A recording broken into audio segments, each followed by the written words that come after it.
So I have wanted to respond to the Supreme Court decision to dismantle affirmative action in systems of higher education as as a project of increasing diversity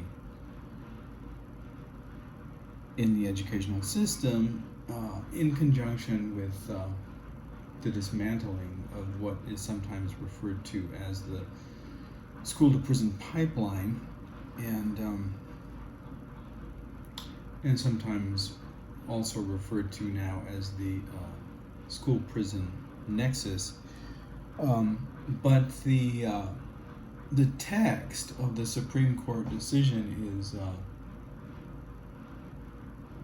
237 pages long, and as my viewers and listeners know, as someone with what I refer to as a dyslexia, dysgraphia, dyscalculia continuum, reading 237 pages of legalese jargon is somewhat difficult for me, as perhaps some of my listeners and viewers can imagine, if not empathize with or have similar experiences.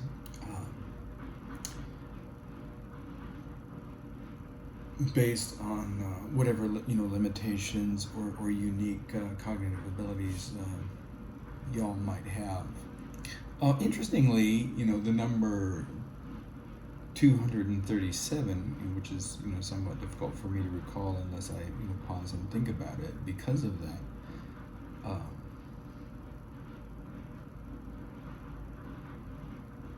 Because of that continuum of cognitive difference that I experience in the phenomenology of my life and learning abilities and education. Interestingly, that number as a space-time travel communication coordinate refers to the Neil Young harvest. So I imagine that anything that I play or pair with anything else within the next few weeks or few days from Neil Young's harvest can be contextually taken as a protest against the Supreme Court decision, and I'm hoping that I can find some particular selections from that album. It seems likely, since the album was made in a period in which civil rights, were being struggled for and contested, by those forces that struggle for liberation and those forces that contend against freedom. Right? We always have those forces. Today, the Supreme Court represents a powerful block of that force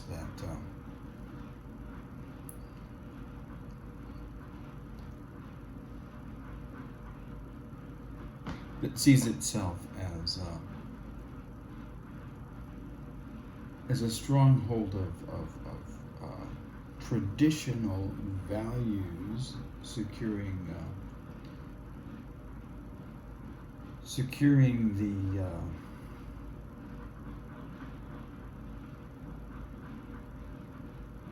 dimensions and dynamics of inequality and privilege as they have been handed down to us from the past and through legacies, right,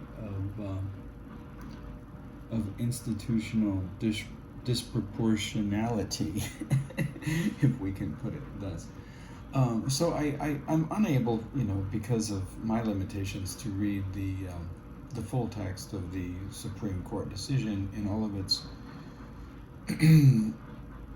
dynamically Neil Young harvest dimensions, but I did find this passage, and I believe this particular passage was written by Clarence Thomas, and it's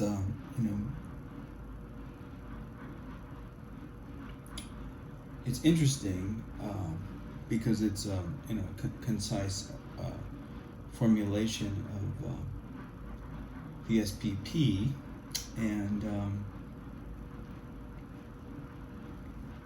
the threat that affirmative action poses to the SPP, and how if we truly want to sort individuals disproportionately by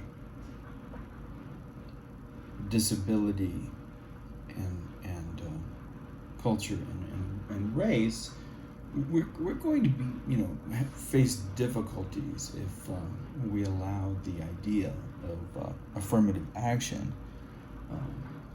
to get in the way and to challenge the operations and the basic project of the SPP. So this is that section, and I can go ahead and read that. In the United States, the school-to-prison pipeline, also known as the school-to-prison link, school-prison nexus, or schoolhouse-to-jailhouse track, is the disproportionate tendency of minors and young adults from disadvantaged backgrounds to become incarcerated because of increasingly harsh school and municipal policies. Additionally, this is due to educational inequality in the U.S. Many experts have credited factors such as school disturbance laws, zero-tolerance policies and practices, and an increase in police in schools in creating the, quote, pipeline, unquote. This has become a hot topic of debate in discussions surrounding educational disciplinary policies as media coverage of youth violence and mass incarceration has grown during the early 21st century. In recent years, many have started using the term school-prison nexus in place of school-to-prison pipeline to challenge the idea of a unidirectional pipeline that begins in schools in order to show that schools work within a web of institutions, policies, and practices that funnel youth into prisons. Moreover, it may no longer operate as a, quote, pathway, unquote, to prison, but instead as a de facto prison. The current climate of mass incarceration in the U.S. increases the contact the incarceration system has with the U.S. education system. More specifically, these patterns of criminalization translate into the school context. Specific practices implemented in the U.S. schools over the past 10 years to reduce violence in schools, including zero-tolerance policies and an increase in school resource officers, have created the environment for criminalization of youth in schools. This results from patterns of discipline in schools mirroring law enforcement models. The disciplinary policies and practices that create an environment for the U.S. SPP, that is, school-to-prison pipeline, to occur disproportionately affect disabled, Native, Latino, and Black students, which is later reflected in the rates of incarceration. Between 1999 and 2007, the percentage of Black students being suspended has increased by 12%, while the percentage of white students being suspended has declined since the implementation of zero-tolerance policies. Of the total incarcerated population in the U.S., 61% are Black, Native, or Latino. And then the text goes on to say that it is of the Supreme Court's opinion that in order for the school-to-prison pipeline to function properly in its disproportionate sorting of disabled, Native, Latino, and Black students into prisons, jails, and other institutions of incarceration, that it is necessary for programs such as, and it says not limited to, but certainly including affirmative action to be dismantled.